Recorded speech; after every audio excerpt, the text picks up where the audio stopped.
Hey saddle hunters, thanks for tuning in to watch another video. This video has been a long time coming. I've had this saddle for 8 or 9 months now and have been trying it out, and I'm finally bringing a review to you. This is the H2 Slingshot 2.0. So this is Heath's newest offering in saddles. He also has this in a mesh version. This is a price point saddle, but it's a quality built saddle. It has a lot of fans out there in the industry, and so I wanted to finally get my hands on one. This is one of the older saddle companies. There's been a lot that have popped up, but this has been around for a number of years now. So I want to walk you guys through the features that are packed into this saddle, and then we'll throw it on a tree and I'll give you some of my thoughts about it.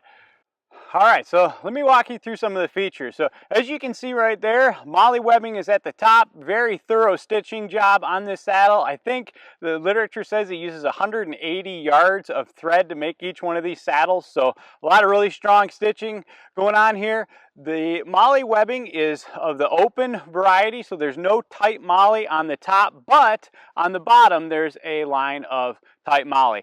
Personally, I'm not a fan of the loose MOLLE. One or two of them are nice for gear loops, so I would have liked to see the tight MOLLE move from the bottom to the top where most guys use pouches, and then the larger webbing on the bottom, because I just think most of the pouches on the market work better with the tight MOLLE. But once again, that's just personal preference.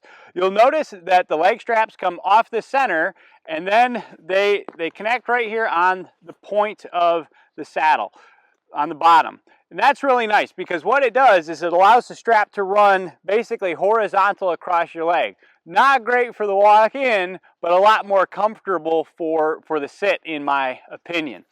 Other thing you'll notice about this saddle right off the bat is, and I hope the camera picks it up, it's got a curve to it. So maybe you can see it better from the inside, but there is a definite curve built into this saddle. A lot of them, especially the mesh, are flat. This has that nice curve design, and we're going to talk about that more in a bit. But for some guys, I think that curve adds a lot of advantage, but for other guys, I think it might be a disadvantage. You'll notice on this version of the Slingshot, the Lineman loops have been redone. They're now much larger. They're still loose and floppy, and from storing mine have a tendency to want to sag backwards a little bit. They're not the best Lineman loops out there, but they're very open and wide, so it's easy to clip into them even though they're a little bit floppy. I'd like them to be maybe reinforced with one more layer of webbing. I think that would go a long way, but by and large, they're functional. Another thing that Heath has incorporated into this saddle are gear loops. So there's one gear loop on this front corner here and one on here just for clipping small carabiners into to carry stuff around.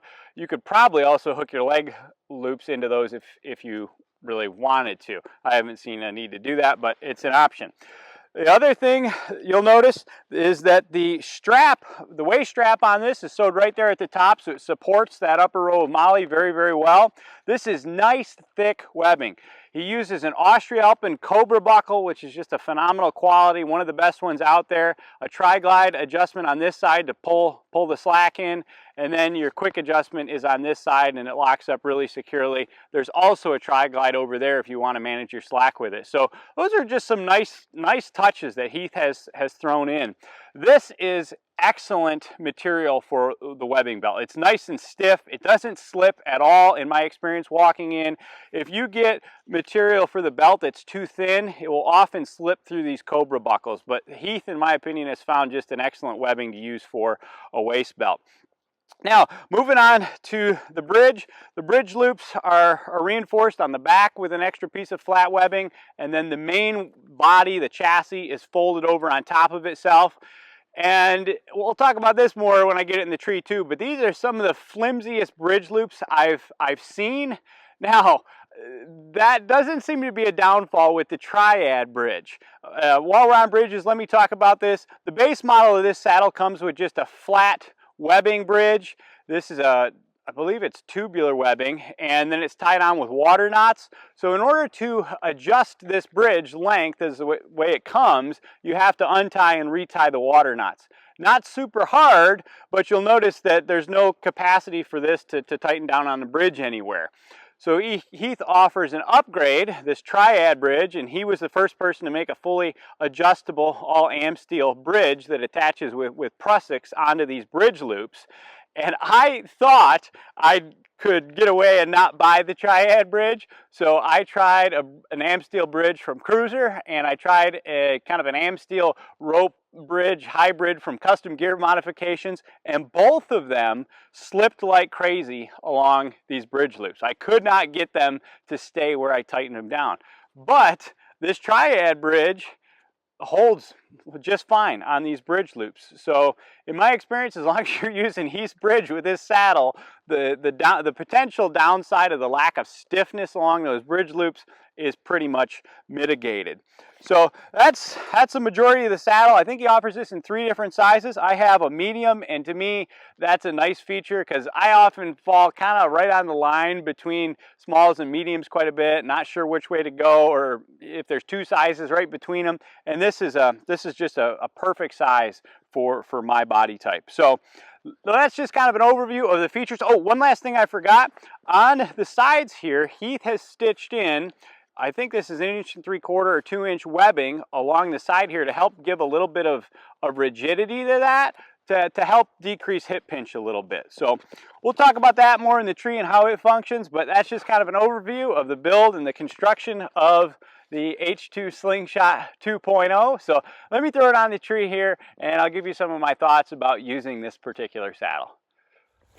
All right, before I jump on the tree, I just figured I'd show you real quick how this saddle wears in.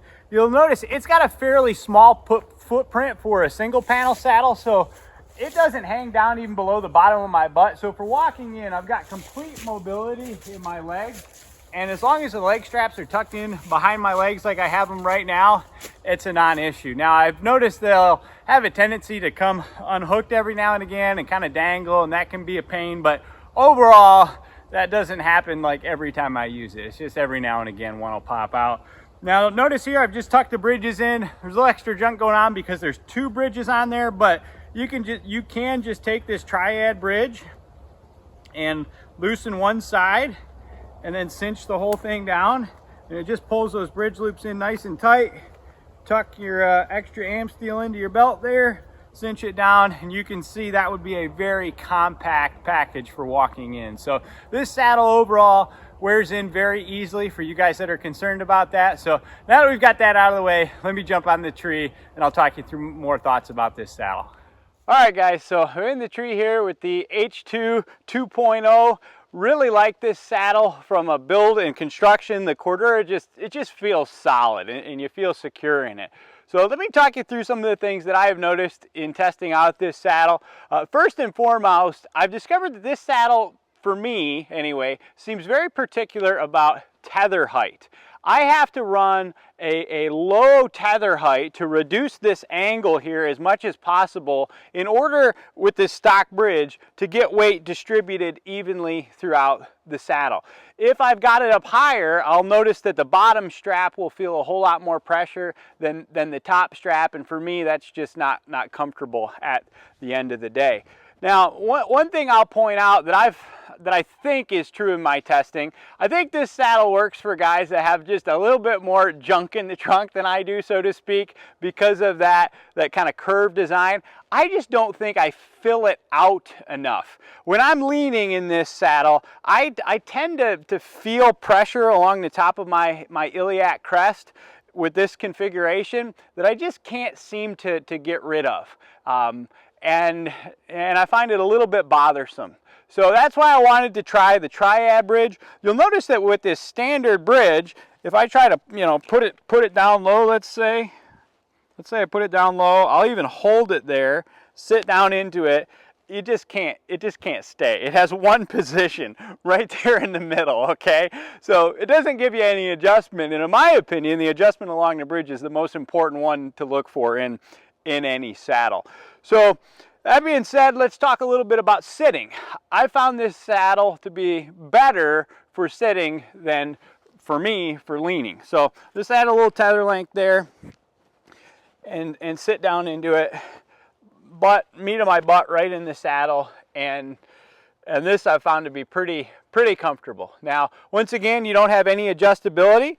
I've again noticed pressure right here on the iliac crest, and when my butt's right in the middle of it, that just seems to be where those straps want to land.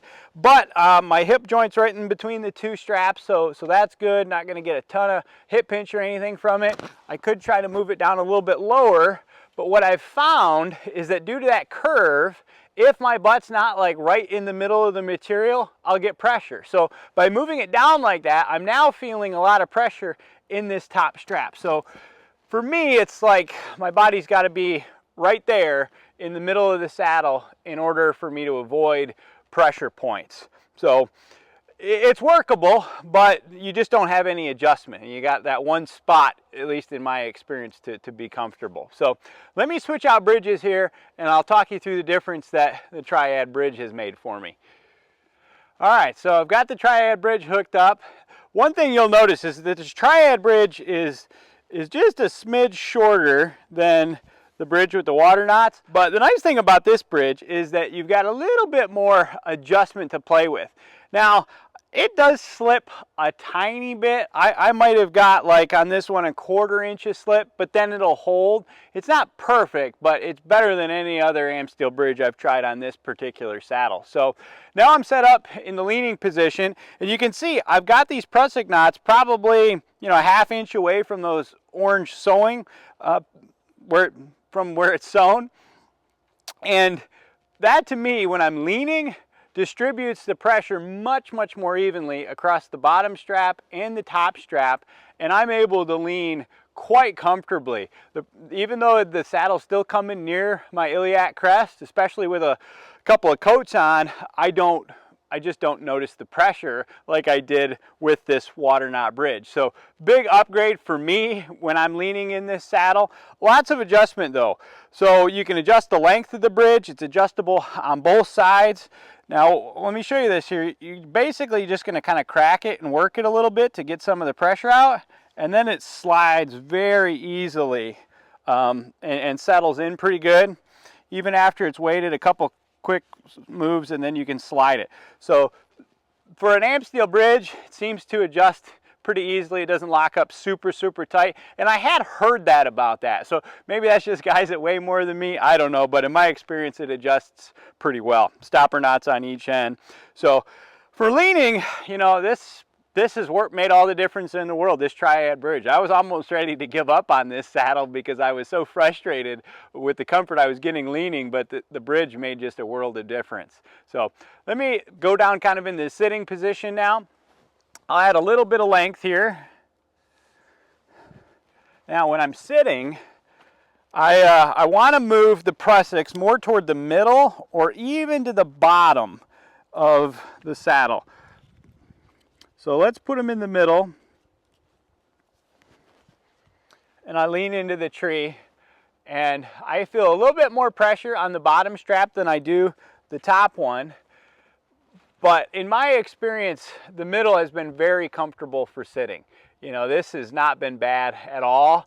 I do feel the straps more than in some other saddles, you know, and I think that's just the fact that I don't think I fill out the material enough. You know what I mean? If I filled out the material a little bit more, I think that it probably would be a non-issue for a guy. But I feel the straps more in this saddle. I think it's pressure that I've gotten used to, but it's definitely noticeable. If I move it all the way down here, and let's say I put it within a 1/2 inch of the bottom, I'm really going to feel a lot of pressure on the bottom there, and nothing really in this lower back now at all. And you can do that, but to me, the middle position is just ideal. But I just wanted to show you that because you can see that held when I sat down into it. It stayed about that 1/2 inch mark. So even if I jump on it, it's not wanting to slide. So I've been impressed with this bridge's ability to hold. And then to make the adjustments, you just push the top of the prusik and it slides up, and very easy to make adjustments along the bridge loop with this bridge. So great bridge, makes the difference in this saddle for me. I hope that's helpful for you guys. You can see the leg straps are a lot of a length adjustment to them. What I like about the placement of where they hook on is that it hooks on right under the body of the saddle, and that keeps it secure. I haven't had them pop out, which I do get occasionally with other G-hook leg hooks, so they're good. They're out of the way. You know, I don't feel any pressure from them. If they came at a little bit steeper angle, I think I'd feel pressure. So I like them for sitting. I don't like them for walking in. I basically have to have them undone while I walk in, otherwise they kind of just pull on my legs, and I'll show you a clip of that, but it's just not very comfortable and kind of cumbersome. So I run them behind my legs for the walk-in, and that seems to work out great. So guys, that's the H2 Slingshot 2.0. I hope this review is helpful to you. I think it's a really good budget saddle, and if you've got a little bit more junk in the trunk, I think you'll find it extremely comfortable. And even though I don't, now that I've got the Triad bridge, this has become a saddle that I could rock any day of the week. So thanks for tuning in, and stay tuned. I've got a bunch of videos coming here over the next few weeks.